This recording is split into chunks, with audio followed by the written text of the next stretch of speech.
এই মুহূর্তে আমি রয়েছি বাংলা বাজার দক্ষিণ দিগলডি টুনিবাড়ির দরজার পিছনে যে 500 বছরের পুরাতন মসজিদটি ছিল সেই মসজিদটির সামনে। আমি যদি আপনাকে একটি বিষয় জানিয়ে রাখি, বিগত দিনে আপনারা অনেকেই ফেসবুকের মাধ্যমে কিংবা পোস্টের মাধ্যমে দেখেছেন যে 500 বছরের পুরাতন একটি মসজিদ বেশি উঠতেছে এবং অনেকে এসেছেন এখানে সেলফি তুলেছেন এবং অনেকেই পরিবার পরিজন নিয়ে এসেছেন, যে যা মানত করেছেন সবাই কিন্তু এখানে এসেছেন, ঘুরে রেখেছেন। তবে সেই ধারাবাহিকতায় আমরাও বিগত দিনে প্রতিবেদন তৈরি করেছি। প্রতিবেদন তৈরি করার পরে প্রায় বছর খানিকের পর আমরা এসেছি যে সেই 500 বছরের পুরাতন মসজিদটি এখনও কীরকম আছে। তবে আমরা এখন পর্যন্ত এখানে এসে দেখলাম এবং এখানকার যে স্থানীয় লোকজন রয়েছে আমি তাদের সঙ্গে কথা বলেছি।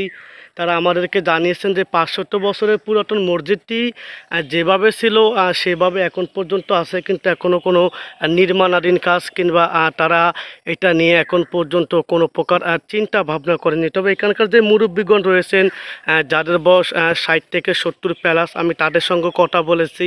তারা জানিয়েছেন যে 500 বছরের মসজিদটি কিন্তু আগের থেকে এটি ছিল, অনেকে জানা ছিল না কিংবা জানাজানির পরে কিন্তু অনেকে এটা দেখতে এসেছে এবং তারা দেখেছেন। তবে আমি যদি আপনাকে একটু ভালো করে দেখাতে চাই, আপনারা দেখতে পাচ্ছেন যে এখনকার যেই মসজিদগুলো নির্মাণাধীন রয়েছেন সেই ধারাবাহিকতায় কিন্তু এই মসজিদটা কিন্তু একেবারে ভিন্ন আঙ্গিনে রয়েছে এবং উপরের দিকে কিন্তু শ্যাওলা পড়ে গেছে। তবে এখানকার যে স্থানীয় লোকজন রয়েছেন তারাও জানিয়েছেন যেটি পরিষ্কার করবেন। এবং আমি যদি একটি বিষয় আপনাকে জানিয়ে রাখি, দূর দূরান্ত থেকে কিন্তু অনেক মুরব্বীগণ কিংবা মহিলারা আসছেন, এখানে মানত করছেন, নামাজ পড়ছেন কিংবা আপনার ধূপ বাতি এবং আপনি যেই আপনার মোমবাতি এগুলো দিয়ে কিন্তু তারা তাদের যে আশা কিংবা স্বপ্ন পূরণ হওয়ার জন্য তারা কিন্তু আসছেন এবং অনেকেই এসে ঘুরে যাচ্ছেন। তো আমার কাছে ছিল এই মসজিদ নিয়ে সর্বশেষ পরিস্থিতি, সাথে আসামি মোহাম্মদ বাবুল রানা।